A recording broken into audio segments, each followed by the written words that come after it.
Hello Internet, my name is HoudAspect, and I just introduce you to the character Immortal Iron Fist from side project Rebooted MCU. Make sure to join the Discord, link to the channel, and stay around to watch more videos. The scene opens up on a snow-covered mountain in Asia, where four figures are visible. We zoom in to see a young Danny Wan yells at his father, "Dad, are we almost there yet?" "Yes, Danny, just past this weird shit back." Wendell Wade, played by Ken Young. "Mom, have you ever seen the sea before?" asked Danny, to a other figure, revealed to be Heather Wade, played by Colleen Henry. "No, honey, but you know your father. Nothing will stop him from on his mind on sucking." As they could climb a hill, Danny sips and drags his pants who are tied together. "Danny, yet, Heather!" Wendell tried to grab onto a cliff and hold himself, but the cord snaps, with Danny and Heather landed on a cliff below. The four figure slowly approached the edge of the cliff. "Heather, please help me up," said Wendell to Heather Major, played by David Major, just standing there staring at Danny, hanging on for dear life. "Heather, why are you just looking at me like that? Help me up before we can save Danny and Heather," asked Wendell. "Oh, I'm going to help you. It's just not you're going to make it," said Heather. Wendell as he raised his foot and kicked Wendell in the face, making him use his grip and fall into the mist below. "Wendell, Dad!" yelled both Heather and Danny as they watched Wendell fall to his death, with both breaking down and crying. "Why would you do this, Heather? He was your friend," yelled Heather to Heather as he slowly approached to make his way down. "I did it because I love you, Heather. You and I should be together. We was meant to be together," said Heather. "You are sick. I would never love you," yelled Heather back, pushing Danny behind her as she picked up walking forward at Heather, missing his head by a few inches and stopping Heather in his tracks. "Please stop. I'm not going to hurt you and Daniel. I truly love you," says Heather. "No, you killed my husband. I would never love a monster like you." Heather, "Very well then. If you can't, I will leave you here and yet that hopper down and take you instead," said Heather as he starts to walk away as a snow wind picks up. A few minutes later, we see Danny and Heather walking through the frozen tundra, staying close together for warmth. "Mom, it's getting colder," said Danny, barely staying awake. "I know, honey, but you must stay awake. We'll get out of here," said Heather, trying to reassure him. As they continue walking, they come upon a wooden bridge that connects to the other side. Suddenly, they hear a growl come from a distance with a pack of wolves charging their way. "Danny, hurry, get to the other side," yelled Heather as she picks up a rock, trying to defend herself. Wait, Danny starts running over the bridge to get to the other side, with Heather right behind her as the wolves make their way across the bridge, jumping onto her. Starting buying. Danny looks back to see his mother fall to the ground with a pack of wolves aiming at her as the bridge shakes. Danny stands there in fear as some of the wolves start to make their way towards him. Heather sees this and knows what she has to do. "Danny, I love you," said Heather as she hits the bridge support pole and knock it loose, with the weight from the wolves making it fall before the wolves could reach them, with Heather falling with them. "Mom!" Yet Danny falling to his knees with tears in his eyes, slowly falling into unconsciousness from the extreme cold, with a group of figures approaching him before he fully used consciousness. Cut to current day New York in a building in Chinatown. We, as an older Danny Wayne, played by McKendall Award, is in the middle of teaching a karate class, watching as the students complete the training session when we see a young girl yakking in some areas. "Ping, remember to stay focused on your opponent," called out Danny. "Alright, Sensei, I will," replies Ping, played by Shinga Pusho Cho, with the incident. She goes on and defending her opponent. "Alright, good job today. Remember, the youth tournament is coming up soon, so if you want to win, we need to be on our A game," said Danny. "Yes, Sensei," replies the students as they start to leave. "Ping, may I stick with you for a second before you leave?" calls Danny. Stopping Ping before she leaves the dojo. "Yes, Sensei, what is it?" asks Ping as she walks back to him. "I hope you're not going to steal from the marketplace again. If you get caught, you'll not be able to attend the tournament," says Danny. "No way, Sensei. No one will catch me," says Ping. "Ping, I'm serious. Me and Connie can't always bail you out of trouble every time you get caught stealing," says me. "Well, thank you, Sensei, for looking out for me, but remember, I'm not gonna get caught." "Oh, wait now. Because I remember last month was your last one of stealing looking for the marketplace," says Carlet Wing, walking to the room played by Jessica Hainsworth. "Hey, they wouldn't caught me if it wasn't for the hero Harden chasing those guys throughout New York, Manhattan," says Ping. "Either way, you should not steal just because you think it's not going to be caught. Also, he is the current mayor of New York now, so you responsible to make sure the streets are straight, says Carter. Fine, I promise I'm not going to steal any more from the marketplace, says Good. Good, now you should go. You don't want to be out in the streets too late with those messy police reports, says Colleen as Pingiff. Danny sighs as he starts packing his things. What's wrong, Danny? asks Colleen. I'm just worried I'm not teaching enough for them. Especially Ping, says Danny. Hey, you are the best sense I know, besides my grandfather, and you are just doing just fine anyway. You promised a date after your lesson, said kissing Danny. Okay, just started Danny. Suddenly a knife nunchucks hits Danny, making him fall over and grab his shoulder. Then they are surrounded by a group of hand ninjas. Daniel Thomas Webb, you are here to face your fate decided by the hand, said the ninja with the knife nunchucks. What? Okay, I think you guys have the wrong guy, said Danny to them. Danny, who are these people? As she looks around at the surrounding them, I don't know, but I don't think there's a time or place, said Daniel as he gets into a fine sense. The ninja suddenly charges at the duo as they start defending themselves. Their fight eventually spills out onto the rooftop where Dane is kicked off his bike by somebody. Turning around, he recognizes them instantly. Hello there, Daniel, says Davos the Subsidiary, played by Remy Hill. Davos, what are you doing here? Said Daniel in surprise. To keep the promise I made to you so long ago, said Davos as he starts fighting Danny. We watch as Danny is being kicked around like a rag dog, being into a bloody prop state. Davos raises his wrist as his screws start to go red as he launches an open palm dust into Danny's chest, sending him right over the edge, falling to the car, breaking his fall. Danny! The other character actually dead with the hand ninja taking his katana for herself as a weapon. She looks over the edge and sees Danny, broken body laying on top of the parking lot car unmoving. Davos is about to jump down to finish Danny off when Colleen charges at him with the katana waves ready to strike him. Davos managed to charge out of the way. You foolish girl. You think you can strike me down? Me, Davos? You are gravely mistaken. I'm going to let you yield, but now because of your mistingencies, I'm just going to finish you off, says Davos as he starts fighting Colleen. Colleen managed to hold her own, but eventually gets back into a corner. You have fought well, but you are no match against me, says Davos as he back again to finish the blow. We? Now? Because I have you where I want to, said Kyle as she cuts a cord connected to a billboard with the katana, making it fall over, crashing down, making Davos and the ninjas jump out of the way. Davos gets back up, but suddenly doubles over in pain, grabbing his chest, coughing up blood. After composing herself, taking a moment to compose herself. Suddenly a group of people wearing green robes jump out of the shadows. We? Other one, says Kaz as she raises her fist for another, but sees them fighting the hand ninjas. Come. We may leave this, says Davos as he retreats from the area. Colleen pulls her katana back up ready to defend herself as the group wearing the green robes come closer. Who exactly are you? asks Colleen. We don't oppose you any harm. We are monks from Kun Young, and we are here to retrieve Master Wen. We come to help him heal his injuries, says one of the monks. Kunya, what exactly are you talking about? Says Colleen. We explain everything when we arrive, says the monks as Colleen to Colleen, as the other monk come upon and blow dust into her face as she loses consciousness. As the monks pick up Colleen and Danny bodies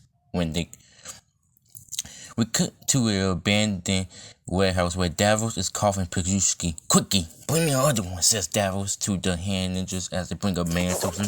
Please, let me go. I promise I won't tell anyone. Just let me go, begged the man. Davos then grabs the man's throat, holding him up as a going cutter so he leaves the man's body and goes into the Davos. As the man screams in pain, Davos takes a deep breath and then drops the man as he looks old and decrepit as the hand ninjas watches on. A hand ninja decides to speak up. Master Davos, why did we attack him? What purpose does it serve to destroy your plan? Yetcha would never, stated the hand ninja. The purpose is to get rid of a failure that doesn't have the right to take something that was rightfully mine and bring his head to my father's feet, yelled Davos as he grabs the hand ninja's neck, snapping it and killing him instantly. I took over at Yetcha was banished and decided to follow the devil. I'm in charge now and you should never question my decisions, yelled Davos as he turned to the other hand ninjas. Yes, Master Davos, replies the hand ninjas. Now, if we don't have any more issues, get the planes ready. We must attack Kunyang now before the gates close for another decade, says Davos as the hand ninjas run off to get ready for the attack. Cut to an unknown location as we see Colleen slowly to get up. My head, says Colleen as she slowly wakes up, holding her head and looks around at her surroundings. noticing she's laying in a bed in a gorgeous room. Pardon me barging in, says a voice near the door, as Colleen looks and turns to see a monk with a tray of food and tea walk in, laying the tray on a table nearby. Who the heck are you? And where is Danny? Says Colleen. You and I leave this palace in one of his guest rooms, as answered the monk as they walk over to the curtains. That still doesn't answer where I am at. And who exactly is your leader? Says Colleen. You and Kun Young, answered the monk as he pulls open the curtains, revealing a beautiful city with mountains surrounding the edges. And the leader is me, says a voice as the monk and Colleen turn to the door to see Yin King, played by Mark DiCaprio. Master Yin Kong, as says the monk as he bows to him as he enters. Hello there, I am Yin Kong, the Dungeon, leader of Kun Young. Come, I'll show you where Daniel is, says Yin Kong as he starts to walk away with Colleen following him. They soon reach a room with Danny laying on a table with monks surrounding him, with their hands glowing gold as they place it upon him.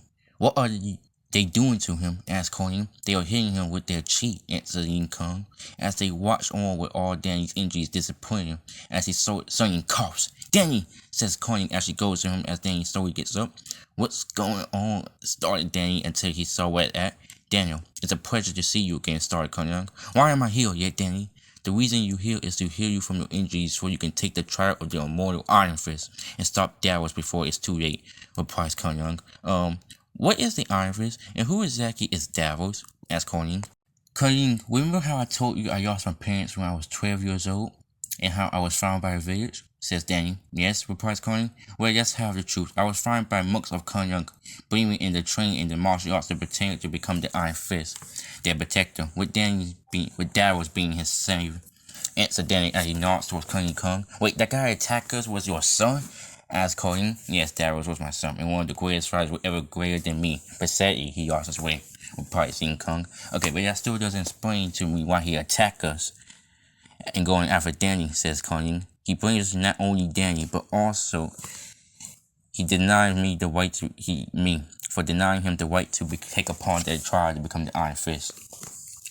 He then snuck into the chamber of Shang Young, defeating him, but in result, an imperfect Iron Fist, gaining an imperfect Iron Fist, because he was not chosen out of what he was dead was revealed. He was banished from Yin Kong, says Yin Kong. Listen, I'm very grateful for you taking me in, but this doesn't affect me in any way, says Danny as he slowly stands up. It does affect you, replies Colleen. How? Yes, Danny. It will be a dishonest service to your father, replies Colleen, as this caused Danny to go in complete silence. What? Asked Danny. Your father's real name is Wendell Yuan Kenyon. He was born here in Kun Young.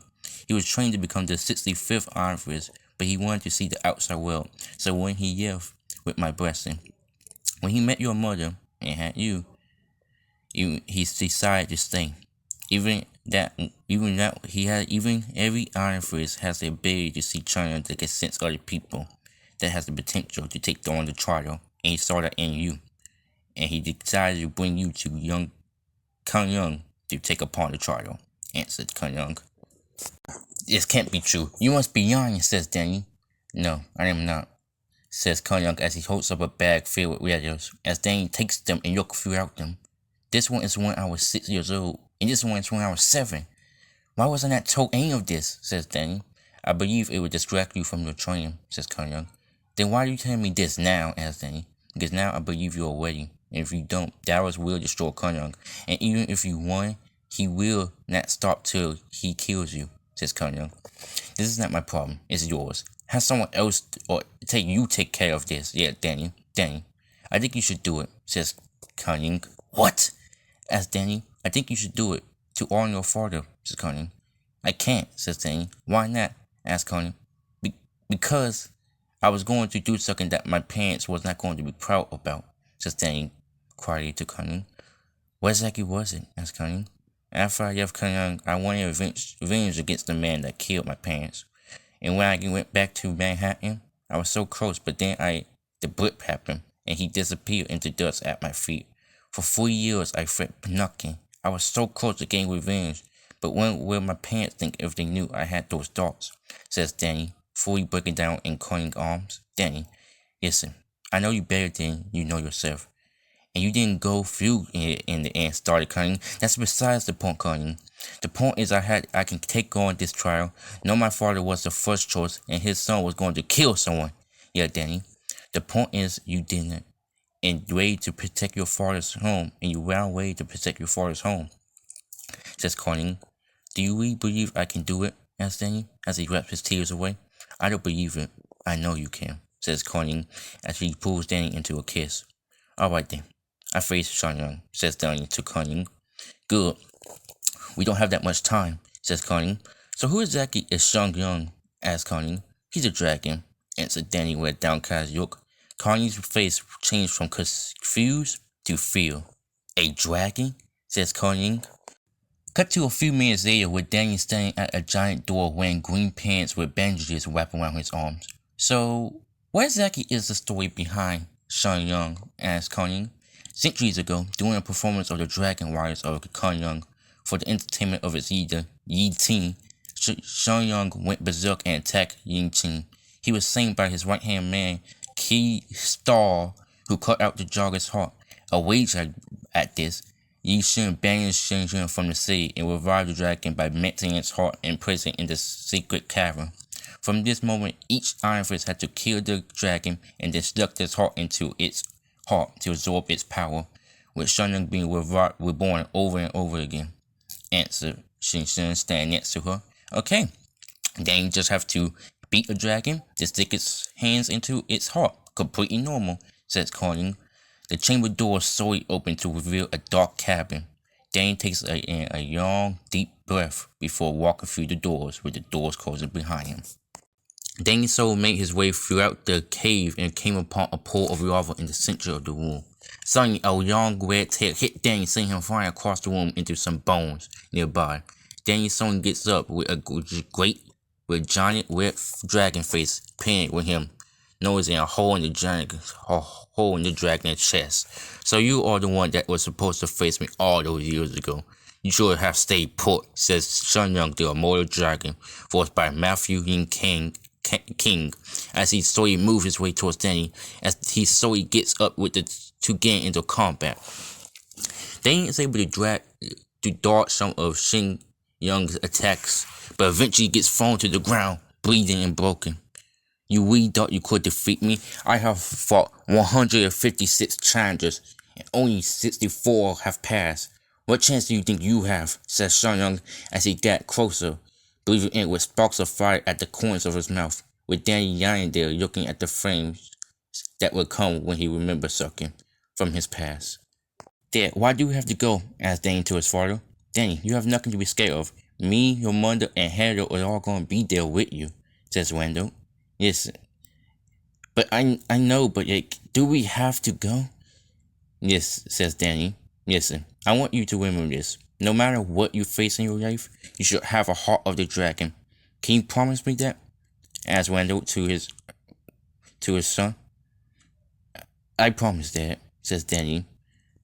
Danny suddenly opens his eyes as he's just in time to dodge the fire attack that was coming his way. You are wrong. I will defeat you, Sean Young, and become the immortal Iron Fist, because I'm Daniel Thomas Wag, son of Heather Wag and Wendell Young. Yet Danny, as he charges at Sean Young, jumping into the air, pulling his leg back. Cut out to the entrance of the cave where Danny walked through earlier. How long do these things take? As Young? Patience. Everyone that has taken the trial has a different time, answered Yi Kung. Suddenly the doors at the entrance bust open with Danny standing there with both of his fists glowing yellow golden, cutter with a separate dragon tattoo pointing on his chest.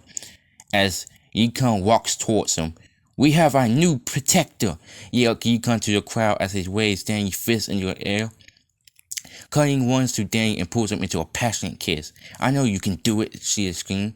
Yeah, turns out I always had it inside me, says Danny with a smile. As the monk walks up, carrying a vest and a mask on top of it, with Danny putting on the vest and wrapping the mask around his head. So how do I look? Asked Danny. To be honest, you look ridiculous, answered Colleen, causing Danny to smile. Suddenly the ground shakes, making them almost use their balance.